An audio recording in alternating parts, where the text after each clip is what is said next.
Noong panahong iyon, tila ba ako'y tumataka sa kabuluhan ng lungsod, mula sa ingay ng mga sasakyan, sa paulit-ulit na stress sa trabaho, at sa mga taong tila laging nagmamadali pero wala namang patutunguhan. Kaya naman nang imbitahan ako ng pinsan ko na bumisita sa kanila sa isang liblib na baryo sa probinsya ng Antique, hindi na ako nagdalawang isip. Madaling araw pa lang ay nag-empake na ako ng gamit. May kaba at kasabikang humahalo sa dibdib ko. Hindi ko pa lubos kilala ang lugar, pero may naririnig na akong kwento rito mula sa lola ko, tahimik, mapuno, at tila ba natutulog ang oras. Ngunit bukod sa kagandahan ng kalikasan, may mga bulong-bulungan din ukol sa mga nilalang na hindi mo raw dapat bastusin o suwayin, lalo na kapag sumapit ang dilim. Sumakay ako ng bus papunta sa terminal, tapos ay lumipat sa mas maliit na jeep patungong bayan. Ang huling biyahe. Isang habal-habal patungo sa bundok, sa pinakasulok ng baryo. Ang daan ay maputik at makitid, tila bang isang maling liko lang ay maaaring mahulog ka na sa bangin. Habang tumatagal ang biyahe, mas lalo kong nararamdaman ang tila ba ibang atmosfera ng lugar, mabigat, misteryoso, pero may kakaibang ganda. Pagdating ko sa baryo, sinalubong ako ng malamig na simoy ng hangin at amoy ng damong bagong dilig. Tahimik. Walang masyadong tao sa kalsada. Ang mga bahay ay gawa sa kahoy, karamihan ay may nipa-roofing, at ang iba ay may bakuran na may mga pananim. Ramdam na ramdam ko na hindi ito ang mundo na kinalakhan ko sa Maynila. Pero may kung anong humahatak sa akin para manatili. Bukas ang loob ng baryong ito, pero may mga patakaran kami rito, bungad ng matandang lalaki na siyang tumanggap sa akin. Si Mang Ernesto, kamag-anak ko sa tuhod at tumatayong ama ng aking pinsan. Kapag sumapit na ang dilim, huwag ka nang lalabas. At kung makarinig ka ng kaluskos sa bubong o sa labas ng bintana mo, huwag mong bubuksan. Hayaan mong lumipas. Napakunot no ako. Akala ko'y biro lang. Pero ang tono ni Mang Ernesto ay seryoso, tila bang sanay na siya sa ganitong paalala. Sa halip na matakot, mas lalo akong naging interesado. Ganoon siguro talaga kapag ang isang tao ay galing sa syudad, palaging may tanong, palaging gusto ng paliwanag. Dinala ako ng pinsan ko sa bahay nila, medyo luma na, pero malinis at maaliwalas. May mga kurtinang gawa sa sinamay, may mga lumang retrato sa pader, at may altar sa isang sulok na may larawan ni San Roque. Dito ka muna, kuya, sabi ng pinsan ko. Magsisimula ang pista sa Makalawa, kaya baka marami kang makitang bago, at baka may makilala ka rin. Hindi ko alam kung anong ibig niyang sabihin noon. Pero kinagabihan, habang nakaupo ako sa labas ng bahay, pinagmamasdan ang mga bituin sa langit na sa lungsod ay matagal ko nang di nakita, may isang figura ang lumabas mula sa kabilang kalsada. Isang babae, payat, mahaba ang buhok, at nakasuot ng simpleng puting bestida. Lumakad siya na parang sinasayawan ang lupa, magaan, tahimik, at animoy hindi dumidikit ang paa sa lupa. Hindi ko maipaliwanag pero sa unang pagkakataon, parang huminto ang oras. Hindi ko siya kilala pero pakiramdam ko'y matagal ko na siyang hinihintay. Umiti siya habang papalapit at sabay sabi ng, bago ka lang rito, ano? Ang boses niya'y malamig pero magaan, parang sinasalubong ako ng hangin mula sa bundok. Tumango ako at bahagyang ngumiti. Bisita ako ng pinsan ko rito.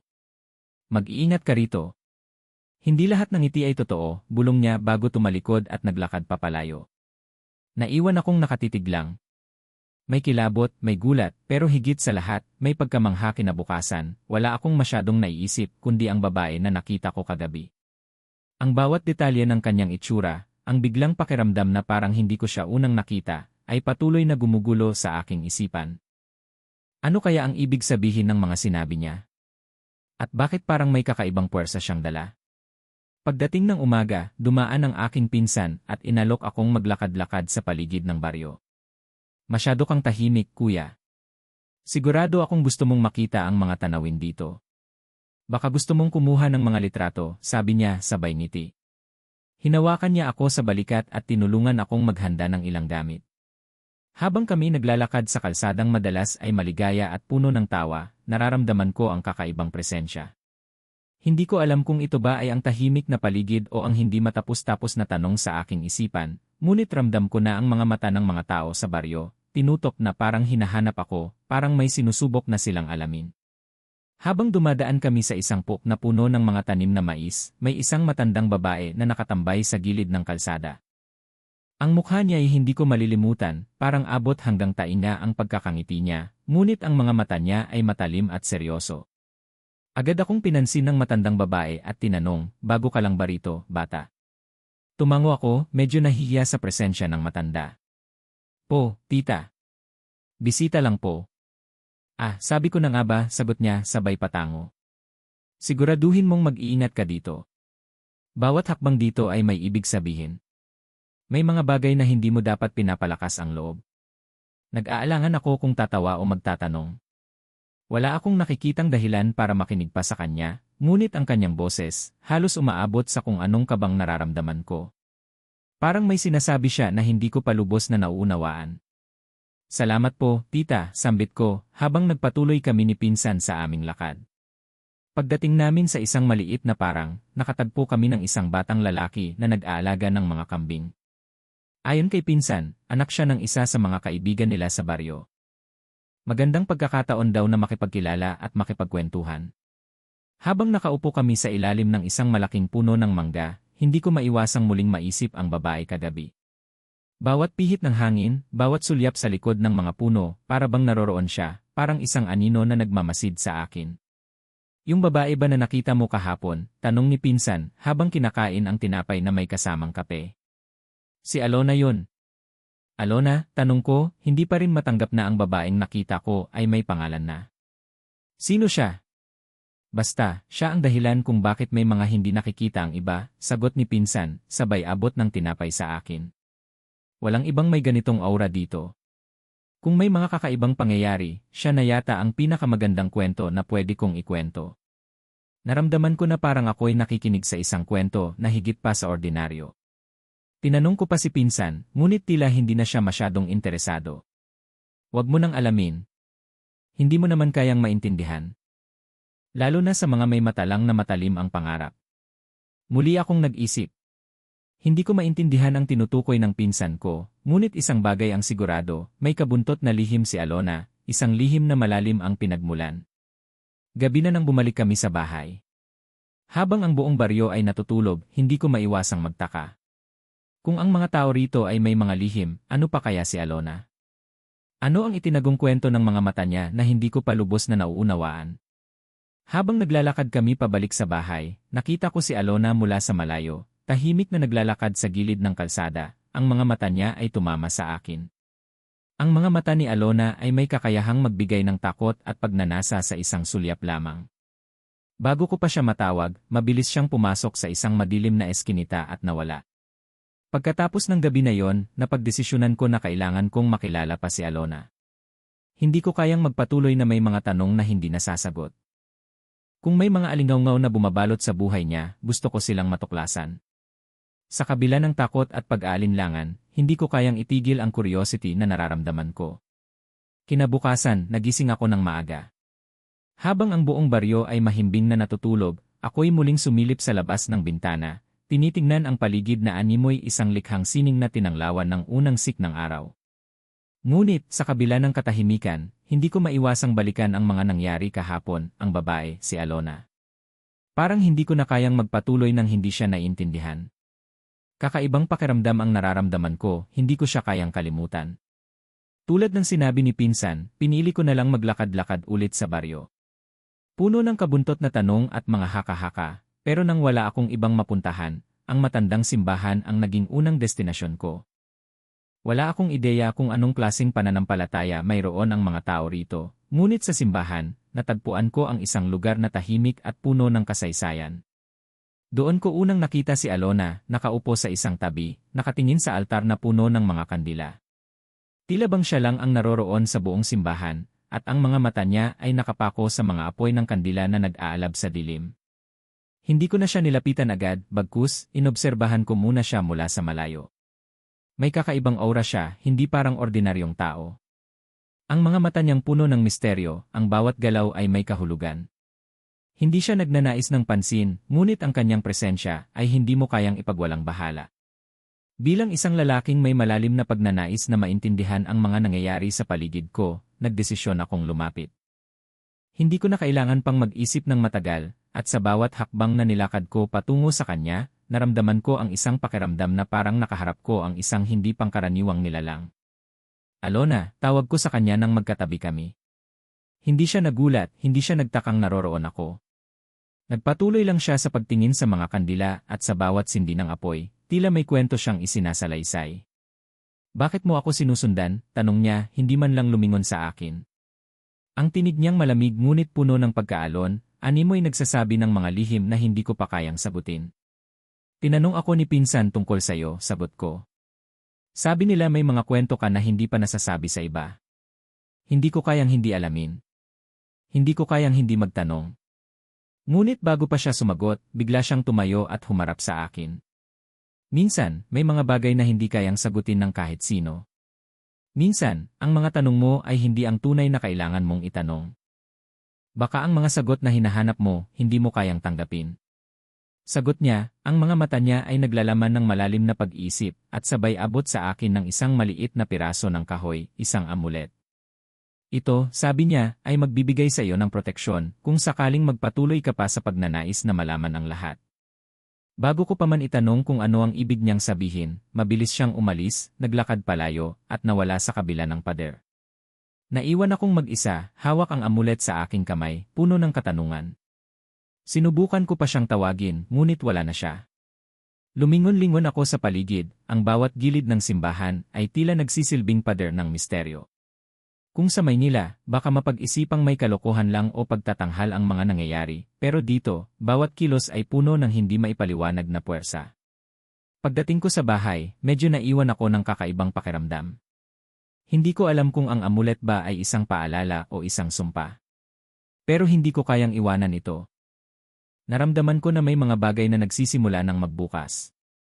Hindi ko alam kung anong uri ng puwersa ang humahawak sa amin ni Alona, ngunit alam kong hindi ko na kayang talikuran ang mga tanong na naiwan sa aking isipan. Nagdesisyon akong muling tanungin si pinsan. Pero bago ko pa siya mahawakan, dumating si Mang Ernesto at tinanong ako, anong ibig mong malaman tungkol sa babae na yon? Ang tanong ni Mang Ernesto ay puno ng kabuntot na takot, ngunit may pagnanasa din ng kaalaman. Alona, sabi niya, ay hindi tulad ng ordinaryong tao. Bawat galaw niya ay may ibig sabihin. Bawat hakbang may nakatago. Kaya't mag-ingat ka, baka ang tanong mo ang magtulak sa'yo patungo sa isang daang hindi mo kayang talunin. Hindi ko maintindihan si Mang Ernesto. Sa isang bahagi ng aking isipan, parang may mga sagot na nakatago sa bawat isa sa kanila, mga tao sa baryo, na kailangang malaman. Kaya't nagpatuloy ako sa paghahanap. Ang mga sagot ay nagsimulang magbukas ng pinto sa isang mundo ng mga lihim na hindi ko kayang kontrolin. Simula nang ibigay sa akin ni Alona ang amulet na yon, hindi na nawala sa isipan ko ang kanyang misteryosong pagkatao. Hindi lang dahil sa kakaiba ang kanyang kilos at pananalita, kundi dahil sa parabang may pader na nakapaligid sa kanya, isang uri ng hadlang na hindi basta-bastang malalampasan ng kahit sino. Isang gabi, matapos ang hapunan, habang nagpapahinga ako sa may balkonahe ng bahay ng pinsan ko, narinig kong nag-uusap ang ilang matatanda sa may tabing kalsada. Dahan-dahan akong lumapit, dinala ng ingay ng kanilang mga bulong. 12:00 na naman ng gabi lumalabas yon, ani ng isa, tila ba hindi na siya natutulog. Nakikita ko sa tabi ng gubat, nakatayo lang. Wala mang ginagawa, pero para bang may hinihintay, bakit hindi siya pinagsasabihan ng mga magulang niya, tanong ng isa. Sumingit ang pinakamatanda sa kanila. Wala na silang magulang. Matagal na silang kinuha. At simula noon, ganyan na siya. Mabilis akong umatras pabalik sa bahay, puno ng tanong at kaba. Hindi ko alam kung dapat ko ba siyang lapitan muli o tuluyan ng layuan. Pero sa bawat araw na lumilipas, mas lalo akong naakit na alamin ang kanyang katotohanan. Kinabukasan, nagpa siya akong sundan siya mula sa malayo. Bandang hapon, nakita ko siyang tumungo sa may gilid ng ilog, dala-dala ang isang maliit na basket na puno ng dahon, bulaklak, at tila mga alay. Tahimik siyang naupo sa may bato at sinimulang ayusin ang mga ito sa ibabaw ng isang malaking ugat ng puno. Habang pinagmamasdan ko siya, napansin kong hindi ito ordinaryong ritual. May mga salitang binubulong si Alona na hindi ko maintindihan. Hindi ito Tagalog, hindi rin parang Bisaya. Tila isang lumang wika na mula pa sa panahon ng mga ninuno. Nakapikit siya, at tila ba may ibang nilalang siyang kinakausap. Bigla akong napaatras nang marinig ko ang isang malalim na kaluskos mula sa gubat. Hindi ko alam kung hayop ba ito o tao. Ngunit ang mas ikinagulat ko, ay nang hindi man lang siya nagulat, para bang alam niyang may paparating. Mabilis akong tumakbo paalis, ngunit sinigurado kong hindi ako nag-ingay. Pagka-uwi ko, hindi ako mapakali. Ano ba talaga si Alona? Babae lang ba siya na may koneksyon sa kalikasan, o may mas malalim pa siyang pinanggagalingan? Ilang araw ang lumipas. Muling nagsimula ang pista sa baryo. Sa kabila ng kasiyahan, may mga kwento pa ring umuugong. Ayon sa isa sa mga kabataan doon, may nakita raw silang malaking nilalang na parang lumilipad sa bubong ng isa sa mga bahay. May mahabang dila raw ito, mapula ang mata, at kasing bilis ng kidlat sa pagtakbo. Ang mga matatanda, imbes na matakot, ay tila ba sanay na. Aswang, bulong nila. Panahon na naman. Ngunit sa halip na matakot, may isang bahagi ng sarili ko ang nagsasabing may koneksyon si Alona sa lahat ng ito. Hindi ko alam kung tama ang hinala ko, pero hindi ko na kayang baliwalain ang mga kakaibang kilos niya, ang kanyang paglalakad tuwing hating gabi, ang mga salitang binubulong sa tabi ng ilog, at ang panahong tila ba bigla siyang nawawala sa baryo ng ilang oras. Isang gabi, nagpa siya akong hintayin siya. Nagtago ako malapit sa bahay na sinasabi ng mga tao na tinitirhan niya. Walang ilaw, walang ingay, ngunit may nararamdaman akong kakaiba, parang malamig na hangin na may halong amoy ng insenso. Maya-maya, bumukas ang pinto, at nakita ko siyang lumabas, suot ang isang itim na damit na tila hindi bagay sa kanyang simpleng pananamit. Dala-dala niya muli ang basket na puno ng alay. Sinundan ko siya mula sa malayo. Dumiretso siya sa may kagubatan, sa parehong lugar kung saan ko siya unang nakita sa ilog. Doon, muli siyang naupo, binuksan ang basket, at inilabas ang mga alay. Ngunit sa pagkakataong ito, may hinugot siyang itim na bote. Binuksan niya ito at binuhos sa lupa. Kasabay nito, biglang humangin ng malakas, parang may puwersang bumalot sa buong paligid. Sa sobrang takot, hindi ko na napigilang mapaatras. Napaputol ang isang sanga sa likuran ko at lumika ito ng ingay. Napalingon siya. May tao, bulong niya. Tumayo siya at dahan-dahang naglakad sa direksyon ko. Ang mga mata niya ay kumikislap sa ilalim ng liwanag ng buwan. Hindi mo dapat to nakikita, sabi niya habang papalapit. Minsan, ang kagustuhan mong malaman ang katotohanan ay siyang magdadala sa iyo sa delubyong hindi mo ginusto. Hindi ko alam kung lalapit pa ako o tatakbo. Ngunit bago pa man ako makagalaw, inilagay niya ang kamay niya sa balikat ko. Muli kong nakita sa kanya ang parehong ngiti, hindi galit, hindi masaya, kundi isang uri ng pag-unawa. Gusto mo akong makilala? CJ. Ngunit handa ka na bang makilala rin ang sarili mo, kung ang katotohanan ay magbabago sa paningin mo sa mundong ito? Ang tanong ni Alona ay tumama sa kaibuturan ng aking isipan, handa ka bang makilala rin ang sarili mo, kung ang katotohanan ay magbabago sa paningin mo sa mundong ito? Hindi ko agad nasagot. Para akong nakalutang sa pagitan ng takot at pagkamausisa. Bago pa ako makapagsalita, binitawan niya ang balikat ko at muling lumingon sa dilim ng kabubatan. Tahimik siyang umupo sa harap ng mga alay na inilatag niya kanina. Tinuro niya ang isang piraso ng pulang bulaklak na ngayon ay tila nalanta na. Ang kagubatan na to, anya, ay hindi lamang tirahan ng mga hayop at halaman. May mga nilalang dito na hindi mo makikita sa araw at hindi mo mararamdaman kung ang puso mo ay sarado. Umupo ako sa isang batong malapit sa kanya habang patuloy siyang nagsalita. Matagal na akong may kakambal, sabi niya, pero hindi sa dugo. Kakambal ko ang dilim. Ipinanganak ako sa panahon ng tagtuyot, at habang ang buong baryo ay nananalangin ng ulan, ako'y iniluwal ng isang inang pagod na sa pagtanggap ng mga sumpa. Ang mga tao noon, akala nila ako ang dahilan ng kamalasan. Ang totoo, ako ang resulta. Nagulat ako sa bawat salitang lumalabas sa kanyang bibig. Hindi ito katang-isip. Ramdam ko ang bigat ng kanyang pinanggagalingan. Bata pa lang ako, patuloy niya, alam ko nang may kakaiba sa akin. Tuwing kabilugan ng buwan, hindi ako makatulog. Hindi dahil sa takot, kundi sa tila panawagan mula sa gubat. Hindi ako tinuruan ng sinuman. Hindi ako bininyagan sa simbahan. Ako'y itinakwil bago pa man ako mabigyan ng pagkakataong maging bata. Tahimik lang akong nakikinig, pilit pinoproseso ang bawat salitang kanyang binibitawan. Isang gabi, sabi niya habang pinipisil ang amulet sa kanyang leg, nagising ako sa boses ng matandang babae. Hindi ko siya kilala. Ngunit dala niya ang apoy sa kanyang mga mata. Tinuruan niya ako ng mga dasal, ng mga salitang pangkalikasan, at ng mga paraan upang makipag-ugnayan sa kanila. Simula noon, alam kong hindi na ako tulad ng ibang bata. Naramdaman ko ang malamig na hangin sa paligid naming dalawa. Parang may nakikinig. Parang ang mga nilalang sa paligid ay sumasang-ayon sa kanyang mga sinasabi. Bakit mo to sinasabi sa akin? Tanong ko sa wakas. Lumingon siya sa akin. Dahil ikaw ang unang hindi tumakbo. Ikaw ang unang tumingin sa akin bilang tao, hindi bilang nilalang. At dahil dyan, may karapatan kang malaman ang buong katotohanan. Pinikit niya ang kanyang mga mata at muling bumigkas ng mga salitang hindi ko maintindihan. Maya-maya, nagsimulang umilaw ang maliit na bato sa gitna ng amulet niya. Ito ang bantay, anya. Ang tagapamagitan. Ang tagapagtanggol. Alam mo bang may dugo ka rin ng katutubo? Biglang tanong niya. Nanlaki ang mata ko. Ha? Anong ibig mong sabihin? Hindi mo lang alam, pero ang dugo mo may halong lumang lahi. Ang mga ninuno mo ay hindi mga ordinaryong tao. Gaya ko, isa ka rin sa mga tagapagmana. Parang bumaliktad ang mundo ko. Hindi ako makapaniwala.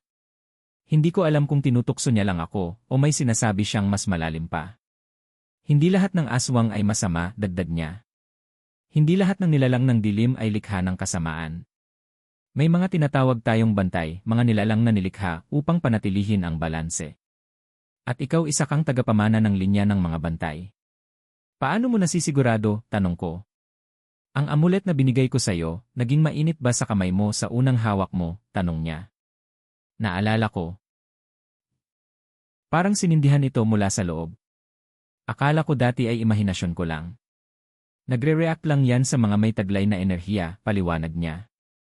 Hindi ko yan basta ibinibigay. Kung hindi mo kayang dalhin ang enerhiya niyan, matagal ka nang napinsala. Pero ligtas ka, at hindi mo alam, yung araw na kinuha mo yon, pinrotektahan ka na mula sa mga matang sumusunod sa atin.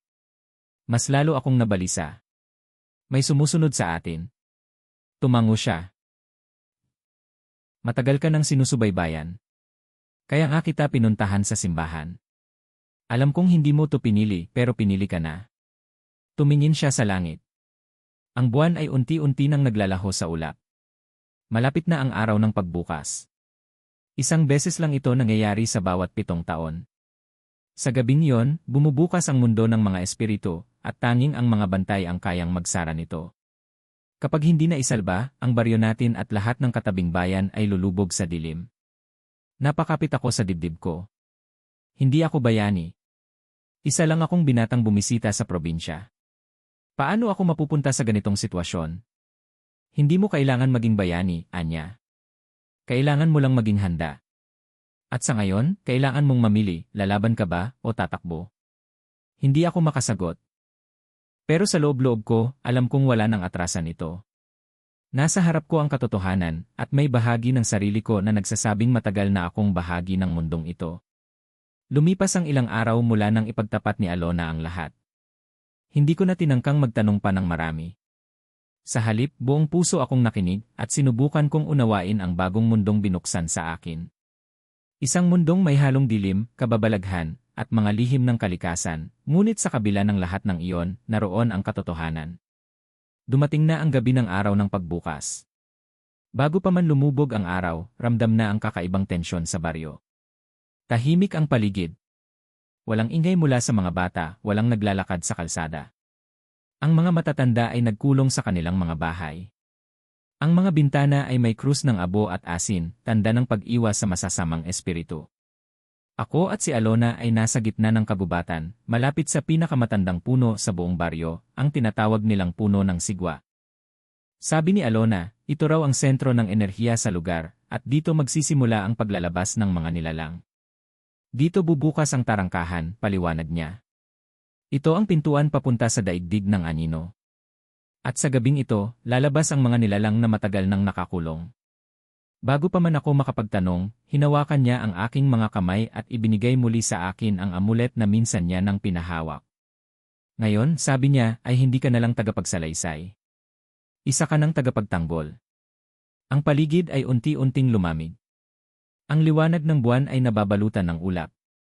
Ang hangin ay tila may dalang bulong na galing sa ibang dako. Tumayo si Alona sa harap ng puno, hawak-hawak ang isang sangang may apoy sa dulo. Sa wikang hindi ko pa rin maintindihan, nagsimula siyang magdasal. Mula sa lupa, nagsimulang umalon ang dilim. Parang usok, ngunit mas mabigat. Nagsimulang umuga ang lupa. Mula sa puno, unti-unting bumuka ang gitna ng ugat, at lumitaw ang isang liwanag na kulay pula, parang apoy na pinipigilan lumabas. Diyan magsisimula, sabi ni Alona. At diyan rin matatapos.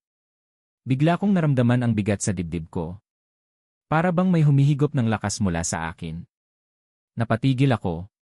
Bakit parang ako ang hinihigop ng pinto? Dahil ikaw ang susi, sabi niya ng seryoso. Sa loob ng iyong dugo ay ang kakayahang isara ito.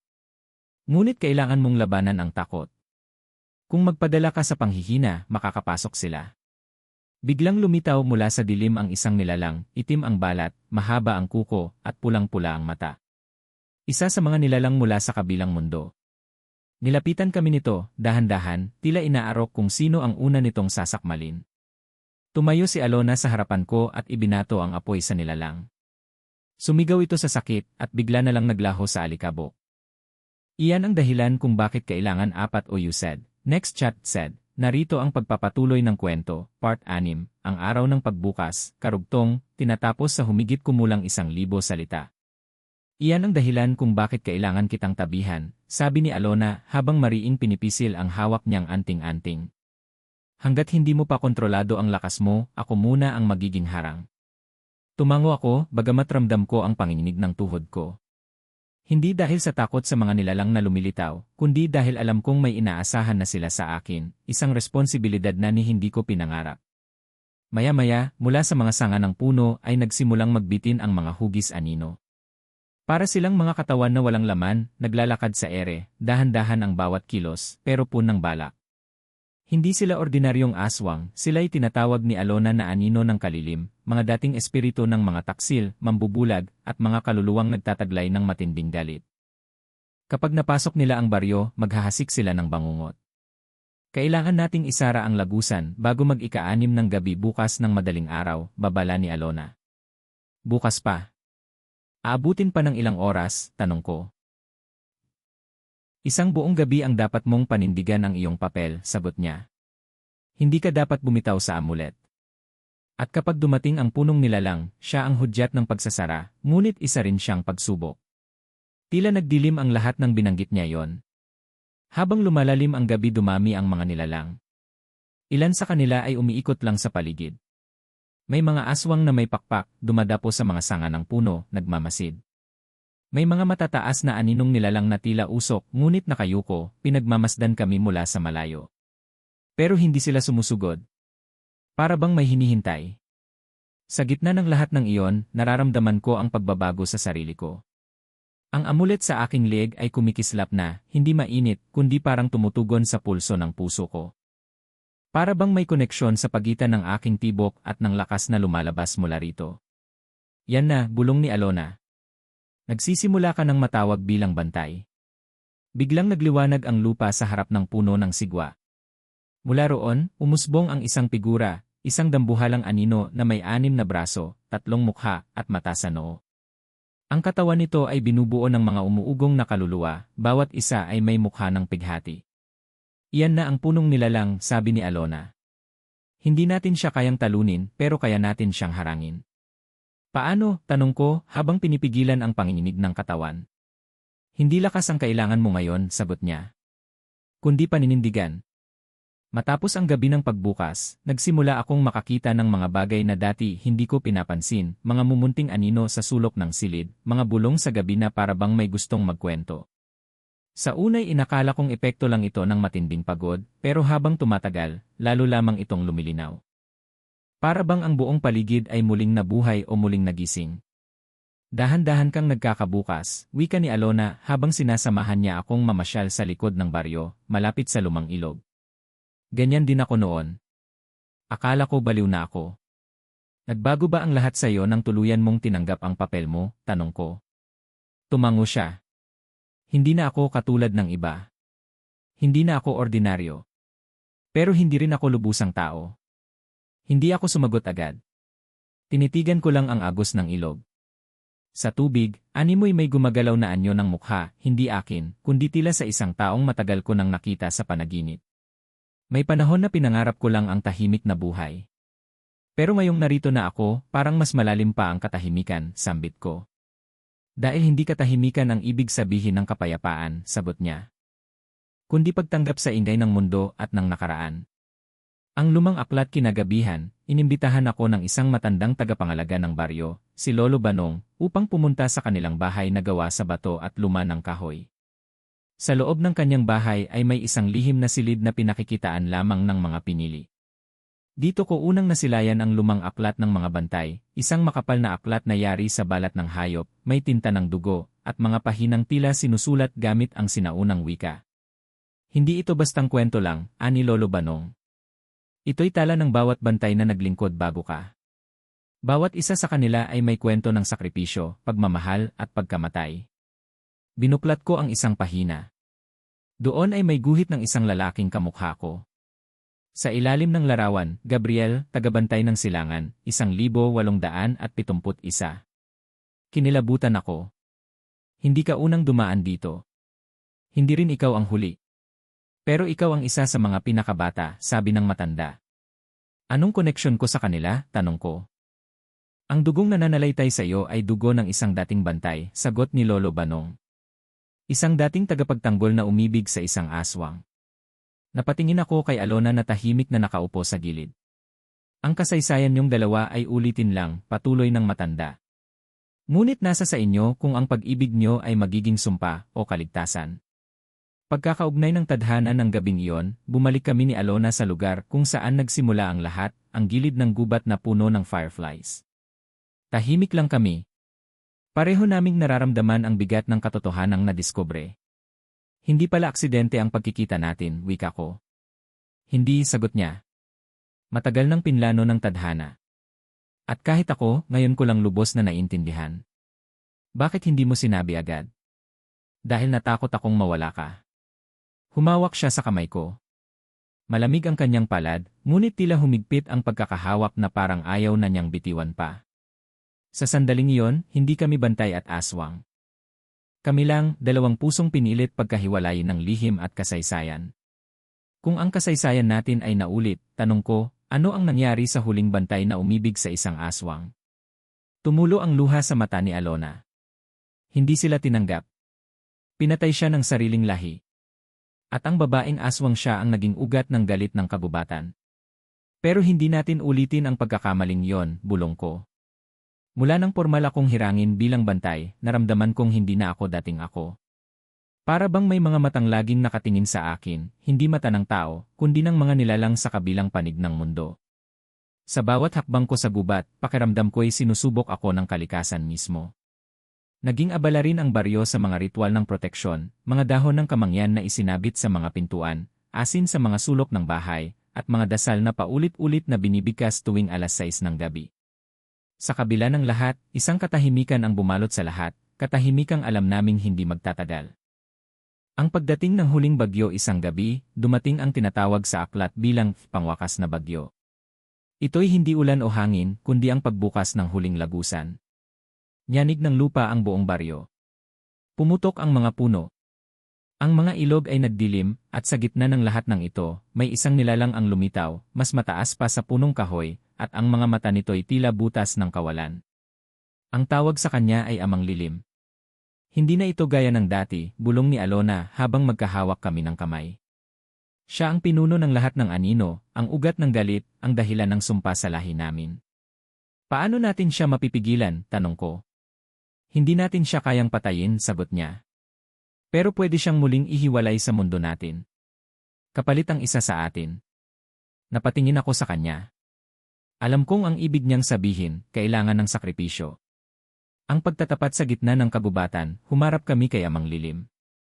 Ang paligid ay nababalot ng usok at bulong. Wala kaming armas na makakatalo sa kanya. Ngunit dala ko ang sibat ng liwanag, ang huling sandata ng mga ninuno. Tinig ng liwanag, dinggin mo kami, sigaw ko habang itinaas ang sibat. Sa ngalan ng mga inang kalikasan, ng mga bantay at ng mga dugo ng ating ninuno isara ang lagusan. Ngunit bago ko pa maisaksak ang sibat sa lupa, tumakbo si Alona at niyakap si Amang Lilim. "Huwag," sigaw ko. "Huwag kang magalit," sambit niya, "ito lang ang paraan. Hindi mo kailangang mamatay para sa galit ng iba." Sa kanyang yakap, nagliyab ang buong katawan ni Alona. Para siyang naging apoy na asul, ang purong anyo ng kanyang kaluluwa. Si Amang Lilim ay nagsimulang magliyab rin. Ang mga aninong bumabalot sa kanya ay isa-isang naglaho. Sa huling sandali, nakita kong ngumiti si Alona sa akin. Tapos na ang sumpa, bulong niya bago siya tuluyang maglaho, kasama ang nilalang. Pagkatapos ng lahat pagdating ng umaga, wala nang anino sa kabubatan. Ang hangin ay malinis. Ang mga puno ay tila muling nabuhay. Ngunit ang puso ko ay wasak. Bumalik ako sa baryo, dala ang sibat at ang isang piraso ng kwintas ni Alona. Isinabit ko ito sa punong sagrado, isang alaala ng kanyang kabayanihan. Tinanong ako ng mga taga-baryo, tapos na ba ang gabi? Tumango ako. Pero ang bantay ay mananatili. Mga taong lumipas-lumipas ang mga taon. Ako'y naging alamat sa baryo.